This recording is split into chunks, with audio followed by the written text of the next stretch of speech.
কাঞ্চনপুৰ গাঁও পঞ্চায়তৰ মোৰ জন্ম হোৱাৰ পিছত কাঞ্চনপুৰ গাঁও পঞ্চায়তৰ বিজেপিৰ হৈ প্ৰথম মিটিং আজি কাঞ্চনপুৰ গাঁৱত অনুষ্ঠিত হৈছে।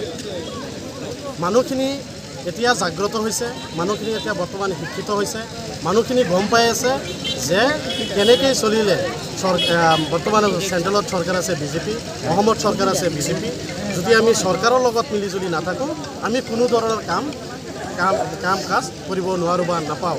আজি শিক্ষাৰ ক্ষেত্ৰতেই কওক, আপোনাৰ মেডিকেলৰ ক্ষেত্ৰতেই কওক, আপোনাৰ ব্যৱসায়ীৰ ক্ষেত্ৰতেই কওক, যিকোনো কাম কওক আমাৰ চৰকাৰৰ লগত মিলিবই লাগিব। আৰু আজি আমি কাঞ্চনপুৰ গাঁও পঞ্চায়তত বিজেপি দলৰ কামৰ প্ৰতি আকৃষ্ট হৈ আমি কাঞ্চনপুৰ গাঁও পঞ্চায়তৰ আমি 10খন ৱাৰ্ডৰ সদস্য আমাৰ মণ্ডল কংগ্ৰেছৰ 10 বছৰ কাল তেখেত মণ্ডল কংগ্ৰেছৰ ছেক্ৰেটাৰী আছিলে। তেখেত আজি কংগ্ৰেছ দল ত্যাগ কৰি বিজেপি দলত তেখেত যোগদান কৰিছে। আমাৰ যুৱ কংগ্ৰেছৰ প্ৰেচিডেণ্ট, যুৱ কংগ্ৰেছৰ ছেক্ৰেটাৰী, আমাৰ বুথ কমিটিৰ প্ৰেচিডেণ্ট ছেক্ৰেটাৰী, কংগ্ৰেছৰ বিভিন্ন কৰ্মকৰ্তাসকল কংগ্ৰেছ দল ত্যাগ কৰি আজি বিজেপি দলত যোগদান কৰিছে। আপোনালোকে চাব, যোৱা 5 বছৰত কাঞ্চনপুৰ গাঁও পঞ্চায়তত এজিপি আৰু বিজেপি দলৰ হৈ 5জন ৱাৰ্ড সদস্য জিকিছিলে। আপোনালোকৰ আগত মই এবাৰ কথা দিছোঁ, এইবাৰ নিৰ্বাচনত আমি 10খন ৱাৰ্ডতে আমি সদস্যক নিৰ্বাচিত কৰিম, আঞ্চলিক পঞ্চায়তক আমি নিৰ্বাচিত কৰিম, বিজেপি দলৰ হৈ আমি গোটেই পঞ্চায়তটোই দখল কৰিম। আপুনি আগতে কোন দলৰ পৰা নিৰ্বাচিত মই আগতে কংগ্ৰেছ দলৰ পৰাই নিৰ্বাচিত হৈছিল। এতিয়া আপোনালোকে নতুনকৈ সামগ্ৰী সমষ্টি অন্তৰ্ভুক্ত হৈছে? আমি এইবাৰ নতুনকৈ সামগ্ৰী সমষ্টিত অন্তৰ্ভুক্ত হৈছোঁ।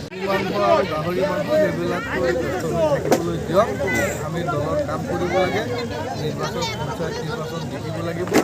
26ত 2026 চনত গাহৰি ঘাটৰ পৰা আমাৰ মৃত্যুদণ্ডৰ পৰা আমি MLA বনাব লাগিব। আমি সেইটো লাগি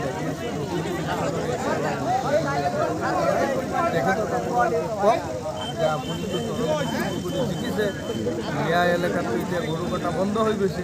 তেখেতক বিচাৰিছিলে, এতিয়া আমাৰ এই মুছলমান সমাজত আহি পেলাই তেওঁ কি ধৰণে ৰিপ্লাই দিব, কি জবাব দিব, সেই বিষয়ে তেখেতে চিন্তা চৰ্চা কৰক। আমি সেইটো ৰাখি পেলাই আমি আছোঁ আমাৰ দলৰ ভেটি শক্তিশালী কৰিব লাগে। আমাৰ মুছলমানসকলক যোগদান কৰাই আগন্তুক দিনত পৰা আমাৰ বিধায়ক পাতিব লাগে। আমি সেইটোলৈ লাগি আছোঁ আৰু সেইটোলৈ লাগি থাকিম। আজি কাঞ্চনপুৰৰ পৰা 1000 মানুহে যোগদান কৰিছে, মহাকালীৰ প্ৰায় 3000 মানুহ। কাঞ্চনপুৰ গাঁও পঞ্চায়তৰ মোৰ জন্ম হোৱাৰ পিছত কাঞ্চনপুৰ গাঁও পঞ্চায়তৰ বিজেপিৰ হৈ প্ৰথম মিটিং আজি কাঞ্চনপুৰ গাঁৱত অনুষ্ঠিত হৈছে। মানুহখিনি এতিয়া জাগ্ৰত হৈছে, মানুহখিনি এতিয়া বৰ্তমান শিক্ষিত হৈছে, মানুহখিনি গম পাই আছে যে কেনেকৈ চলিলে বৰ্তমান চেণ্ট্ৰেলত চৰকাৰ আছে বিজেপি, অসমত চৰকাৰ আছে বিজেপি। যদি আমি চৰকাৰৰ লগত মিলিজুলি নাথাকোঁ, আমি কোনো ধৰণৰ কাম কাজ কৰিব নোৱাৰোঁ বা নাপাওঁ। আজি শিক্ষাৰ ক্ষেত্ৰতেই কওক, আপোনাৰ মেডিকেলৰ ক্ষেত্ৰতেই কওক, আপোনাৰ ব্যৱসায়ীৰ ক্ষেত্ৰতেই কওক, যিকোনো কাম কওক আমাৰ চৰকাৰৰ লগত মিলিবই লাগিব।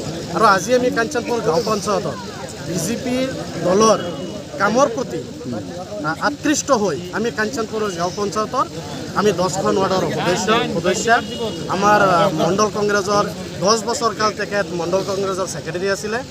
তেখেত আজি কংগ্ৰেছ দল ত্যাগ কৰি বিজেপি দলত তেখেত যোগদান কৰিছে।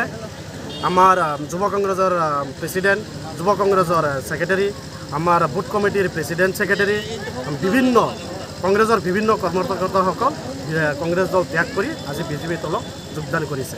আপোনালোকে চাব, যোৱা 5 বছৰত কাঞ্চনপুৰ গাঁও পঞ্চায়তত এজিপি আৰু বিজেপি দলৰ হৈ 5জন ৱাৰ্ড সদস্য জিকিছিলে।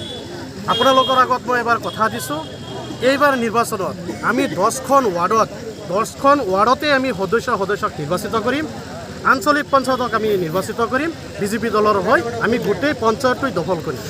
আপুনি আগতে কোন দলৰ পৰা নিৰ্বাচিত মই হৈছিল? আগতে কংগ্ৰেছ দলৰ পৰাই নিৰ্বাচিত হৈছিল। এতিয়া আপোনালোকে নতুনকৈ সামগ্ৰী সমষ্টি অন্তৰ্ভুক্ত হৈছে? আমি এইবাৰ নতুনকৈ সামগ্ৰী সমষ্টিত অন্তৰ্ভুক্ত হৈছোঁ। মাংস আৰু গাহৰি মাংস সেইবিলাককৈ ব্যস্ত হৈ থাকিবলৈ দিয়ক। আমি দলৰ কাম কৰিব লাগে, পঞ্চায়ত নিৰ্বাচন জিকিব লাগিব। 26ত 2026 চনত গাহৰিঘাটৰ পৰা আমাৰ মৃত্যুৰ পৰা আমি এম এল এ বনাব লাগিব। আমি সেইটো লৈ লাগি আছোঁ।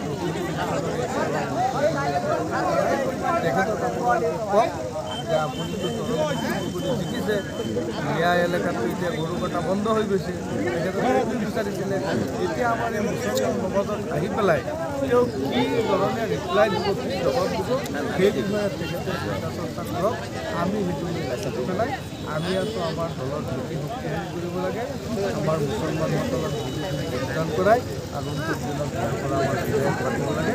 আমি সেইটো লাগি আছোঁ আৰু সেইটো লাগি থাকিম। আজি কাঞ্চনপুৰৰ পৰা 1000 মানুহে যোগদান কৰিছে, মহাকালীৰ প্ৰায় 3000 মানুহ।